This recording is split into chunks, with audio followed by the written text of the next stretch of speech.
Hey guys, what's going on? It's Andrew from AR Media. In today's video, I want to do an unboxing of the Xbox One X. So I just picked this up today, and I actually didn't even plan on picking this up. It's just GameStop, for anybody in the US, is doing an awesome promotion where if you trade in any Xbox One, you get $150 trade-in credit, and I also had some other things to trade in, so I ended up getting this for really cheap. So let's go ahead and unbox it. I'm pretty pumped. It's got the 4K Blu-ray player, it does 4K, true 4K gaming, and we got HDR with it as well, so I'm pretty pumped for this. Let's get to the unboxing. Two tabs on the top.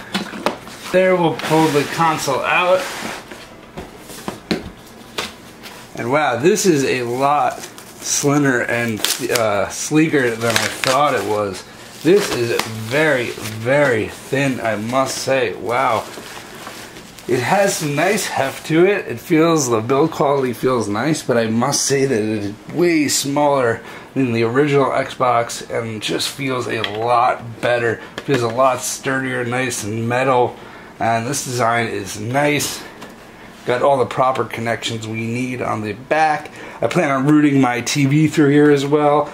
I really like that feature on the Xbox. Definitely going to need to hardwire this for gaming. And yeah, I can't wait to set this thing up.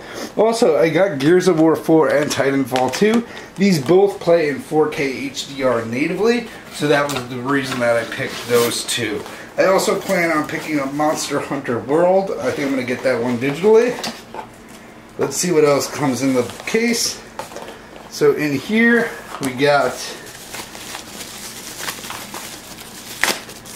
the controller, which I'm pretty sure is just the same controller as the original, and yeah, that's what it feels like. We get a HDMI cable, nice high-speed HDMI, and the last thing we get is the power cable. But guys, that is all we get with this, but that is everything to get the system up and running. I will let you guys know once I get this set up, how it fares and how the 4K gaming is, but until then, I'll catch you guys in the next one.